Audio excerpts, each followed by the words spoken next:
All right, so for all you hotel and restaurant owners out there looking to seriously up their game, we're going deep today on some strategies to make that happen. Yeah. We've got some incredible insights to unpack from Maurice, who's a total pro in the world of food and beverage and hospitality. That's right. So think of this as your chance to learn from the best about how to go from, just being good to really delivering that kind of exceptional hospitality experience. Absolutely. And Maurice has actually laid out 11 essential lessons based on all his experience. Yeah. And really the aim is to help you not just, keep up with everyone else, but actually completely reinvent the way you approach hospitality. Right, because the game's changing all the time. Exactly. So we're diving into these lessons today to see how they can really make a difference for your business. All right, sounds good. So let's jump right in. Okay. Maurice starts by highlighting something that I'm sure you're all familiar with, but maybe you haven't fully tapped into its potential yet, and that is the power of positive online reviews. Oh, yeah, for sure. He actually says that they are the most powerful marketing tool you have. And what's really interesting about this is the authenticity that Maurice points out. Because potential customers these days, they're putting so much more trust in the experiences that their peers are sharing online Yeah. than they are in, traditional advertising. Right, they want the real deal. Exactly. Yeah. Maurice actually shares this really striking example of a restaurant that saw like a massive increase in bookings Oh, wow. after they received a particularly glowing review online. Makes sense. Yeah, that kind of real-world impact. Yeah. That's really what speaks volumes.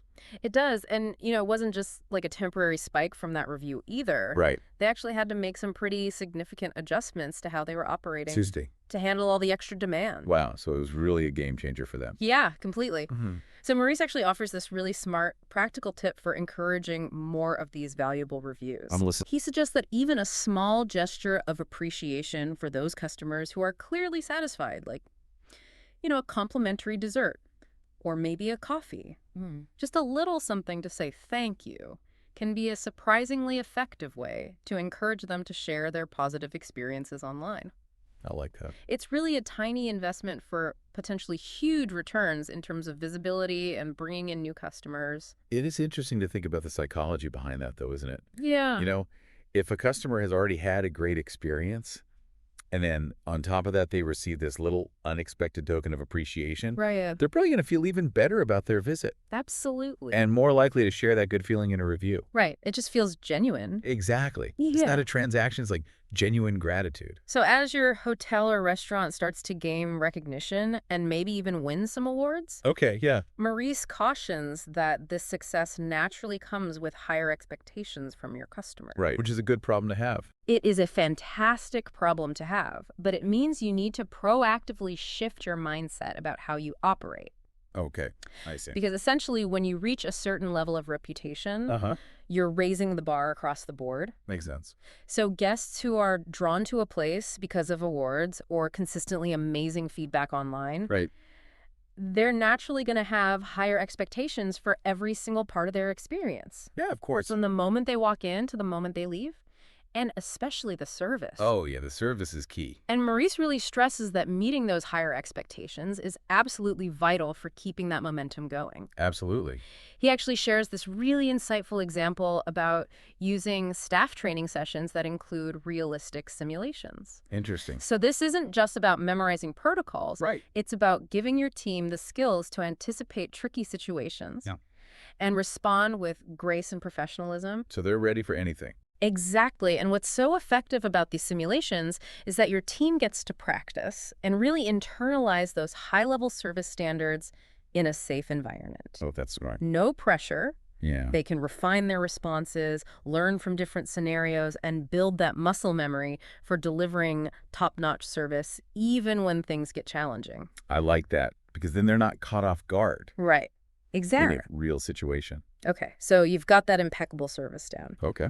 But Maurice also brings up a really interesting point about the balance between maintaining excellence and creating a sense of informality. Because he argues that true elegance doesn't have to be stiff or rigid. Right. And actually, customers really appreciate feeling both impressed by the standards and completely comfortable at the same time. Yeah, I think that's a more modern understanding of luxury these days. Absolutely. It's not about being stuffy or uptight. Right. It's about creating an environment where people feel pampered but relaxed, Exactly. like they belong. And Marie says that this combination is a really powerful way to build customer loyalty Makes sense. because it's about hitting those high marks of quality and service consistently, but also cultivating a relaxed and approachable atmosphere Yeah. where guests actually enjoy spending their time. Right. It's about the whole experience. And even suggests adding little human touches.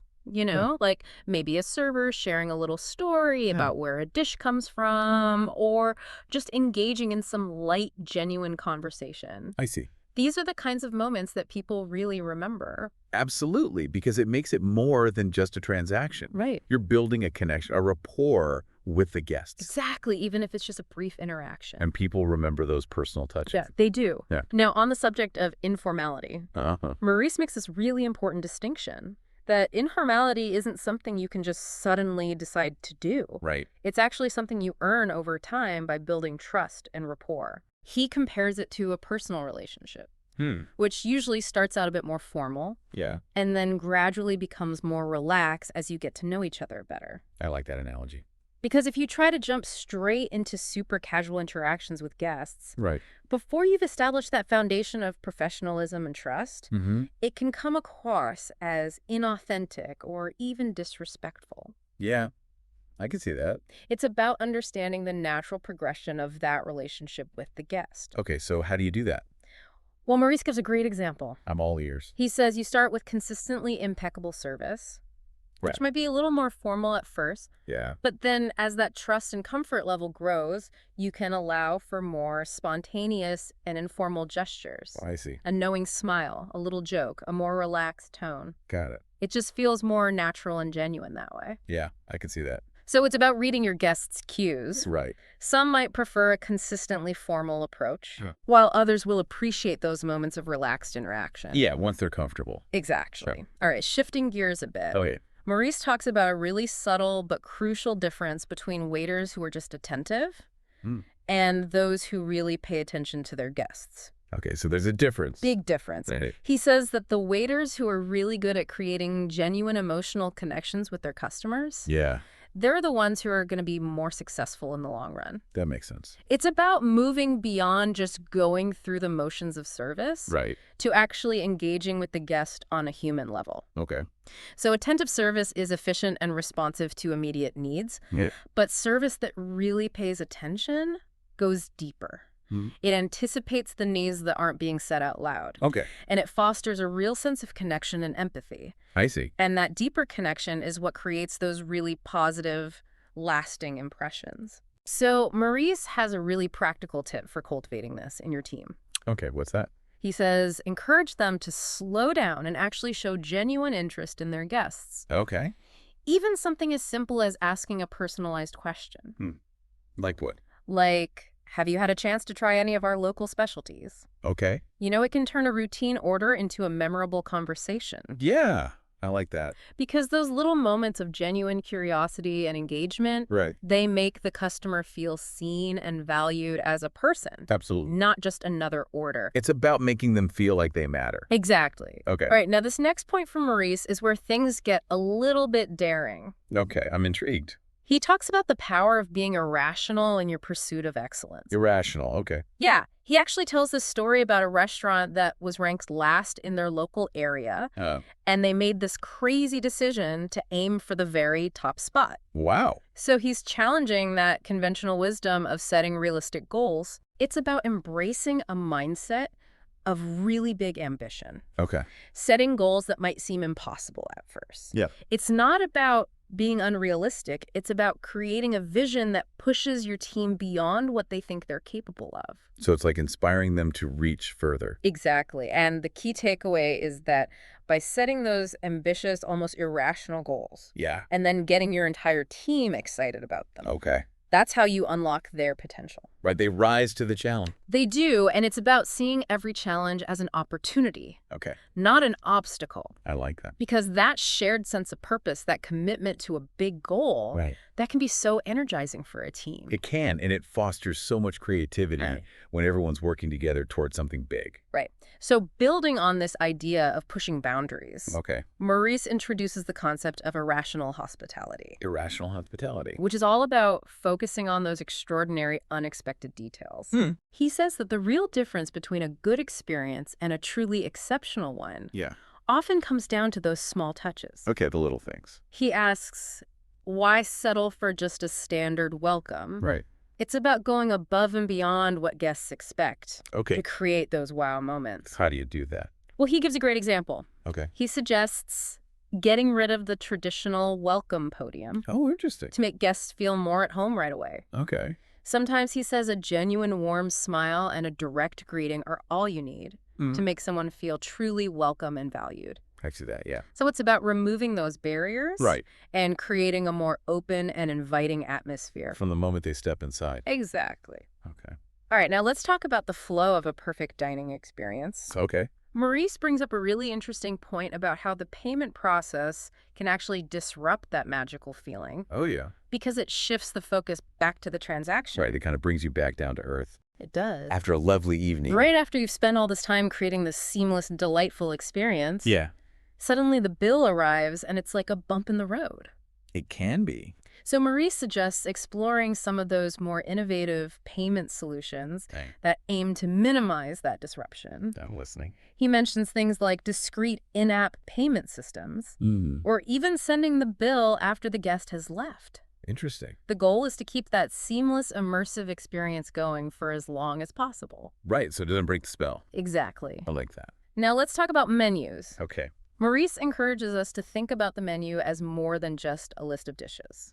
Okay, so it's not just about the food.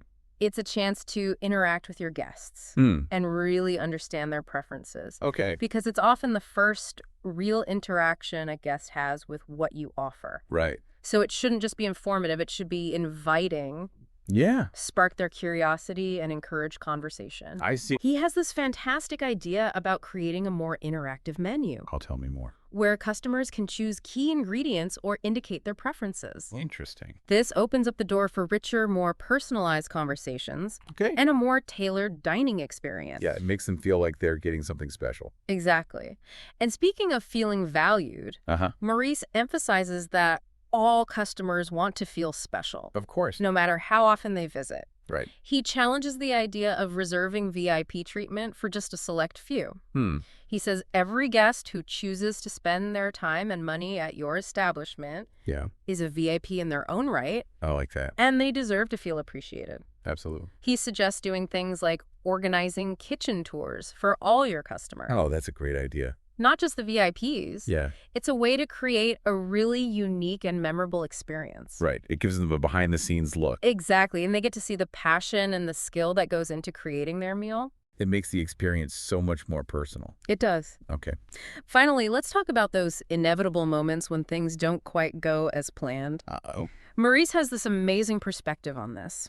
I'm curious. He says that these moments of service recovery Right, when something goes wrong. are actually hidden opportunities to really wow your customers in a positive way, Okay, interesting. because how you handle a problem or a mistake Yeah. can actually make a bigger impression than perfect service. I can see that. It's a chance to show your commitment to customer satisfaction Right. and turn a negative into a positive. So how do you do that? Well, he gives this inspiring example. Look. Instead of just giving the bill after you've addressed a minor issue, Okay. why not offer a complimentary liqueur or dessert to go? That was nice. It turns what could have been an awkward moment Yeah. into a gesture of generosity. It shows you care. Exactly, and people remember that. They do. So as we wrap up this deep dive, Maurice's message really sticks with me. He says that catering isn't just about preparing and serving food. Right. It's about creating an unforgettable experience for your guests. Yeah, a special moment in time. And by embracing these 11 key lessons, Yeah. you're not just managing a hotel or a restaurant. You're Yeah. creating an art form, I love that. The art of exceptional hospitality. Beautiful. And it all comes down to having the courage to be a little unreasonable Unreasonable, okay. in your pursuit of exceeding your customers' expectations So pushing the boundaries. and redefining the standards of hospitality. So the question for all of you out there is, Yeah. what unreasonable but brilliant step could you take today to create an unforgettable experience for your guests Yeah. and build that lasting loyalty? Something to think about. It is. All right, that's all for today's deep dive. See you next time. We'll see you next time. Thanks for listening. Thanks, everyone.